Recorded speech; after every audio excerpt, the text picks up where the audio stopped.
You are listening to the We Need to Talk About Oscar podcast, and this is our interview with the creative team behind Jazzy, a film that premiered at this year's Tribeca. You know, we're not a big group of people making these movies. It's like 4 or 5 people understanding the types of movies we want to make because of the types of people we are. With this one, we knew the kids, we would need to capture. If someone reacts well and has a good moment, like we got to get it live. You know, we're not going to have the opportunity to have them fake all that again, you know? The running and crying scene, Morrisa had an onion like up to Jasmine's eyes. I'm always aware of what's going to bore somebody. So I'm not going to stay in a scene just to draw out something.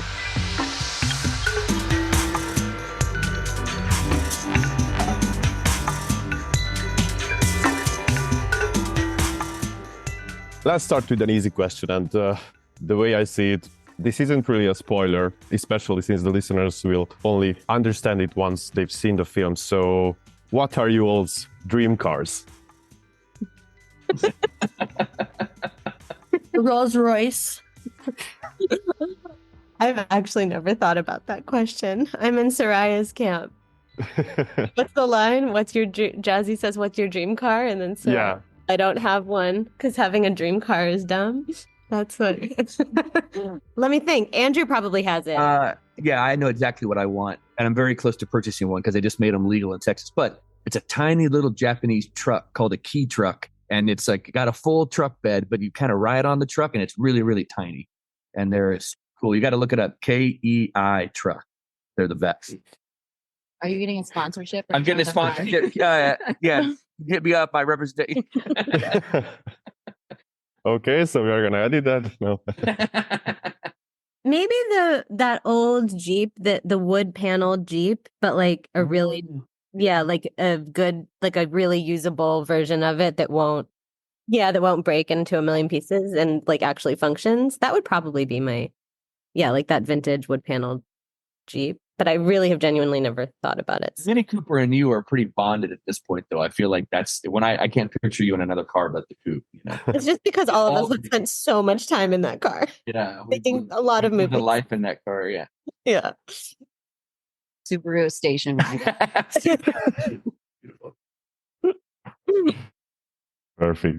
As far as I know, all 4 of you are credited as writers. So it's going to be a little bit funny how and to whom I address the questions regarding the story itself. But let me just take the opportunity and ask you in general, how did the story itself come to fruition, or how was it even born in the first place? So Jazzy, who's sitting over there, you can say hi. Hey. So Jazzy, we're friends. I mean, she's my goddaughter. And I think like after making The Unknown Country, I don't remember exactly like what the moment was of thinking we should make a movie about Jazzy, but we had like a lot of amazing footage of Jazzy that we didn't use in The Unknown Country. So we had that. And then also just because Jazzy did such an incredible job in The Unknown Country and sort of like she started a little bit of a career that she really liked in The Unknown Country. And so at some point it was just like, well, maybe we should just like keep going and have Jazzy like have her own movie if it could work. And I think that was just like the first like inkling of that idea, but there wasn't really a shape to that. It was just like, could Jazzy possibly have her own movie? And then talking about that with, I think it was Lainey and Andrew first, right? Yeah, Sure. So Lainey and I talked, probably you and I talked about it. Yeah. And do you remember when that first like moment was? I don't. I just remember you wanted me to, or you had a Google Doc for me to write in just about how you wanted Jazzy's, you wanted whatever Jazzy talked about at school. Oh yeah, that's and right. So I just put in little like Jazzy did this today and this happened and this happened. That's right. And I think it slowly just started like becoming a theme. Yeah. Yeah. So it was more like exploring if there was stuff there. So yeah, Lainey had a Google Doc and she would write stuff in it. And then Jazzy would tell me stories after school. Like we would get ice cream and she would tell me stories about stuff that happened at school. And then I remember distinctly Andrew and I talking about it and Andrew being like, well, you're just going to make a movie just Jazzy? And I was like, well, we can make a movie just Jazzy. And he was like, don't you think Jazzy like needs a buddy? Don't kids like need a friend? And I'm an only child, so like the idea that Jazzy could just like be Lily and like in her mind on her own for a whole movie, I was like, yeah, that'll work. And so then Andrew suggested that, and then Lainey and I talked about it. And then I mentioned Soraya because Jazzy and Soraya were super close then. And we wanted it to feel real about Jazzy instead of Jazzy like being fake with like people that are friends that, you know, kids that she didn't know. Yeah. So Soraya and Jazzy are besties in real life. Yeah. So then Lainey thought of Soraya, and then we started shooting some footage. And then we shot some footage, sent it to Vanara. Vanara got excited about it. And then Vanara and I started putting together, like from the test footage that's actually footage in the movie, putting together like an outline that was like more scripted. That's how I remember it going down. And it worked out great that Soraya, because Soraya also lives close too. So just like from a logistical standpoint, it made the film kind of easier to make because like Soraya lives down the block, Jazzy's right here. So like, you know, the nuts and bolts of the filmmaking side of it was a lot more accomplishable with that too, you know. And I just made a whole movie looking at one person's face, so I could look at two people's faces. Yeah. And so I actually moved, but after the movie, yeah, oh yeah, yeah. Jazzy did not run after her. She made that clear. Manifesting. Now I'm turning to you, Morrisa, specifically. How did you go into Jazzy with it being your sophomore narrative feature as a director? I mean, The Unknown Country was similar in some ways and very different in some ways. You know, The Unknown Country was, I mean, Lily and I kind of always described Tana, that character, as like Lily and like and Morrisa adjacent. Like that character was someone that we really like talked through a lot and was very much based on a lot of like she and I in a lot of ways. And it was a very quiet movie, and there was a lot of talking before we shot, and then we would just kind of see how things played out. Jazzy was had elements of that, but was very different in that it was kids and there was a lot of kind of like hands-on, like emotional, like I needed to be much more actively involved in what was happening and creating those scenes and working with the kids than like in The Unknown Country. Like we would talk about everything and then kind of take a step back and let it unfold. And there were definitely elements of that in Jazzy, but there was a lot of actively in there with the kids than like Lily just doing her thing and driving in the, you know, sunsets. But just working with a bunch of preteens. Yeah. It was wild. I mean, making Jazzy was both projects were wild in their own ways. I mean, I love the kids so much that like even the times that were like difficult with getting them into different places emotionally was still, you know, like, I mean, there's nothing to complain about. Like, I love them. And so all of it was very fun, but they're kids, you know, so like they would like come to set and be like, okay, we're just going to get to hang out with our friends, right? And they'd be like, no, now's the time to cry. And they're like, wait, what? Why? Like, I just want to like play with everybody, you know? So there were, It just makes me think about those little behind the scenes footages of the first two episodes of Harry Potter, like how they are trying to get the actors in line and they are just playing pranks on each other all the time. So yeah. Definitely. Yeah. Like when the kids needed to like be mad at each other and be in a fight, like they had a really rough time doing that because they're best friends in real life. So like when they needed to actually be mad, like they just were like having a rough time and joking around. And yeah, it was hard to kind of like get them in that mindset. The running and crying scene, Morrisa had an onion like up to Jasmine's eyes so she could cry. We were trying out because Jazzy was like, because there was a moment with this where everybody was like, okay, like we don't know if this will work. Like Lily carried, you know, a whole movie before, and like can the kids actually carry like a movie? Like and that was before there was any sort of like hard emotional stuff in it. And so one of the mornings I went on a run and I was frustrated and I started crying while I was running. And I was like, okay, this actually would be like a good exercise to see if Jazzy could do. And then we went back and tried to see if Jazzy could do it. And she was like, I got this. I can do it. I can do it. And she just really wanted to like prove that she could like do this like emotional thing. And, you know, and we figured it out and she nailed it. And that's that scene where she's in the green sweatshirt And that really was the moment when like all of us were like, oh, okay, we can actually make a movie because Jazzy has the capability to show this range of emotions, which we just like weren't sure because we were kind of testing it out, if that makes sense. It does. And in Unknown Country, there's this little part where we can get a little insight on how Jazzy is barely grappling or learning about the fact that she is not white, she is a Native American, and that she should be aware of that generally, which perfectly captures the volume of innocence only children can have. What was the evolution of such a delicate yet super important detail of the story and the character's behavior like? Well, because I mean, that actually really did happen at one point where Jazzy came back from school and she asked, you know, because she's brown and like most of the kids where we live they're white. And Jazzy, you know, she grew up in Spearfish. So she never really got to know like our roots, where we're from. And so, you know, I had to tell her, be proud and tell, you know, your friends you're Native American. And the fact that we, you know, whenever we started the Jazzy film and how Morrisa, you know, like let us allow to put some like Lakota words and, you know, Jazzy and Sorayos, you know, they say Mini Wichoni, like that means water is life. That's like a big thing that's a big saying for our people. And it just makes me happy that we could put that out there for people to see and know that we're still here. And yeah, we're here. Yeah, and I think Jazzy just like in growing up is also just like in general more aware of her self, you know, like and more aware of like and she's aware of who she is, and she, you know, and she wants to learn our language, and we have like there's like a language app thing that she has, and so she's teaching herself Lakota, and I couldn't be more proud of her.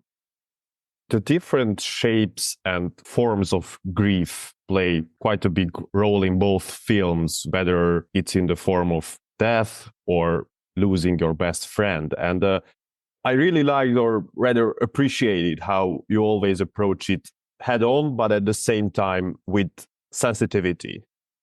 Could this be the aspect of your filmmaking where, ironically or not so ironically, life comes to the surface the most? I mean, I actually remember Vanara and I a while ago talking about this where, I mean, the first short film Vanara and I worked on together is like very, like it has like my dad's voice in it who passed away when I was in high school. And I remember us talking when we were making The Unknown Country, and I remember Vanara saying, well, you know, filmmakers kind of like, they do just tell the same story over and over in different ways, like dealing with the same thing. And I think about that a lot because Lainey and I also bonded a lot over like Lainey has a very big family and there's a lot of death in her family. I have a very small family and I've lost a lot of people, but we still kind of like bond over, you know, just there's a certain humor that comes out of death. There's a certain, you know, like there's a lot of ways to make those stories not just sad and to like take the dark, the hard things in life and continue to try to find good in them or find like the beauty in them. And we all go through those experiences as humans, no matter who you are. And so I think, yeah, in a way, like just having those heavy things, but kind of just having them naturally part of these films and making them very human experiences is something that I guess subconsciously has been important to me. And I'm turning to you, Andrew.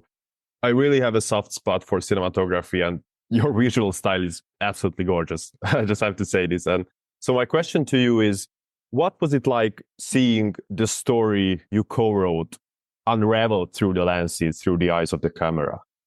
It was so fun, the making of this, because we were able to, with The Unknown Country, we shot that whole movie single camera.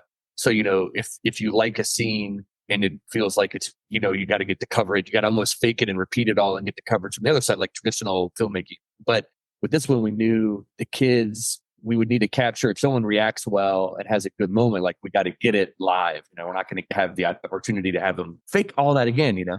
And it was really fun because we got to set up these shots and then we could throw out either they're improvising or I got to throw out lines, and most of them just make me laugh. And then Vanara was like, that doesn't make any sense for this movie, and we'll cut it out. But it was still very fun.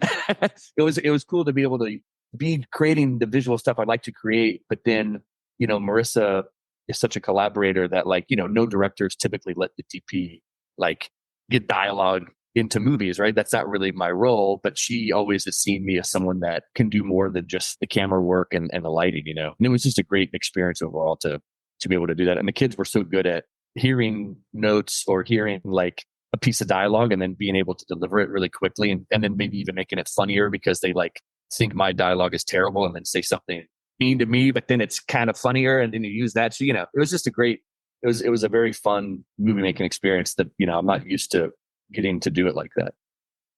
This might be a stupid question. It's always great to have questions like that. And there is an almost transcendent layer to these two films, yet it's as grounded as it can get. This is another question basically aimed at whoever would prefer to answer. Where do you aim in order to land there with the routes, the story stake, right in the sweet spot? I think as collaborators, we all have this understanding of who we are as people and where we want that to land, even if it's not like totally talked through in a lot of ways. And I would also include Lily in that. Like Lily had that understanding of what, these types of movies are trying to do. Ultimately, Vanara editing it is really delivering that. But I think like when we're starting from the beginning making these, it is truly an understanding that we have, we're not a big group of people making these movies. It's like 4 or 5 people understanding the types of movies we want to make because of the types of people we are. Now that you mentioned editing, Morrisa, I'm turning to you, Vanara. With Unknown Country clocking in at 85 minutes and Jazzy at 86, Kick picked the film below the 90 minutes mark, which is, as it turns out, for a lot of people, the ideal length for a film, especially nowadays with people's attention span decreasing. What's your relationship with runtimes and how did it change throughout the process? I'm always aware of what's going to bore somebody. So I'm not going to stay in a scene just to draw out something. Like boredom is very much something I'm aware of because that like the accumulation of boredom will really hurt other scenes coming up that, are meaningful. So that's one thing I'm very rigorous about because I'm an editor. I wouldn't say like runtime as like, do I love the 90-minute movie? I do. I think most movies I come out and I'm like, it should have been 20 minutes shorter. But at the same time, you need to like give the emotional time to a film. So it's not like I enjoy very long films. Drive My Car, I think, is like 3.5 hours long or something. And I was never bored. So I do think it's just more about feeling the emotional interest and rhythm of the actual work you're doing. And I'm pretty meticulous about that. I don't know how much we can go into details regarding one of the final scenes between Jazzy and Soraya. First of all, thank you for that. And honestly, I haven't been touched by an ending like that with the shouting part. I don't even though I'm quite young. And plus there are layers to it, not just on an emotional level, but technically the echoes, for example, where of course the sound team comes in. On a lower budget film like this, how much effort, time, and money can go into aspects like this? How it came together, I can talk really quick about how it came together in Vanara. I can like we had an idea for the ending. I don't know. I think we went up there and I was like, they'll talk about their periods or something. I don't know. I didn't like know what they were going to talk about. Yeah. And then we tried to like get them to like have a serious conversation and the sun was setting. Like we had 5 minutes. And then Vanara was like, you guys just start shouting that you miss each other. Like, and then and then they dropped the me trying to get them to have some serious, coming together moment. And they started shouting. And then Vanara was in there being like, okay, keep louder, keep yelling, keep going. And they created that moment in literally 10 minutes. And I think the sound guy must have almost passed out. But other than that, it happened in it was really quick. And that is how a lot of these moments in these films happen, is like, we have an idea of what we want, kind of. And then in the moment, we got to drop it.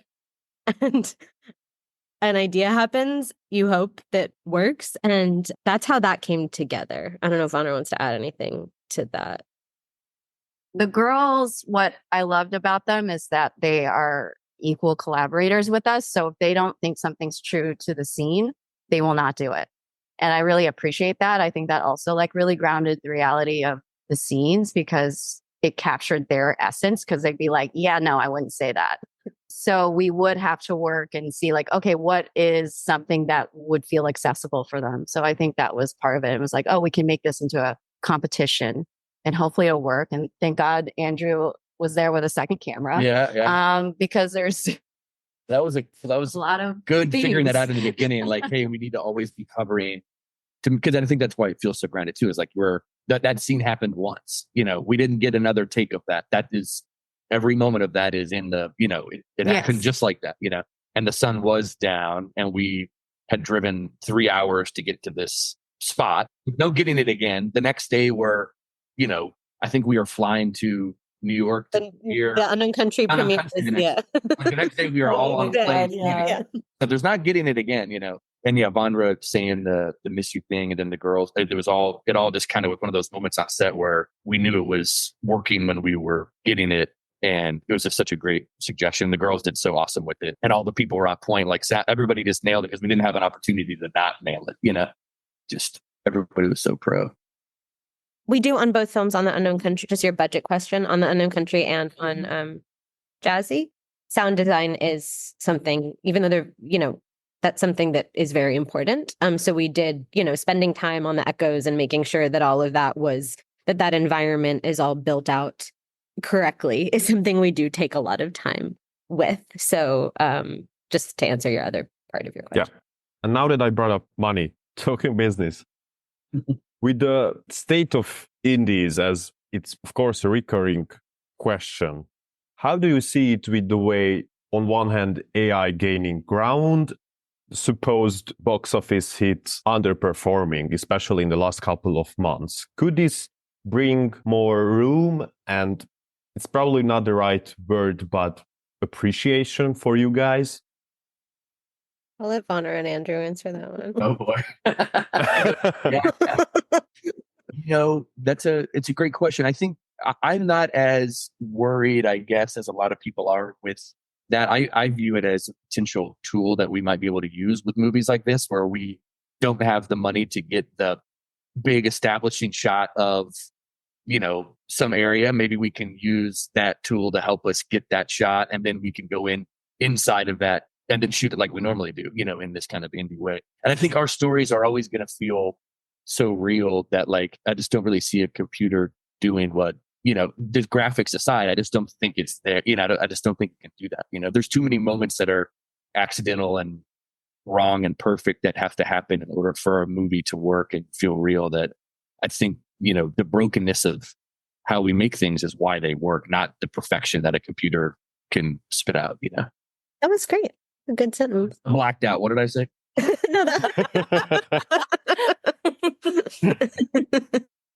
But I'm a DP. I have a different role. I know editors feel different about it. I know post soups feel different about it. Like, depending on your role on set, you're going to be affected higher or lower just by, we used to have a ton more guys just making green screen work. And now it's like you barely have to light a green screen and the computer can do it instantly. That piece of technology has reduced those jobs. It's going to be a thing. We're going to learn in the next handful of years what it all means. Yeah, I guess I think about it more commercially because I mostly mostly work. Yeah, you and Vanara probably have more in the commercial side of stuff. So.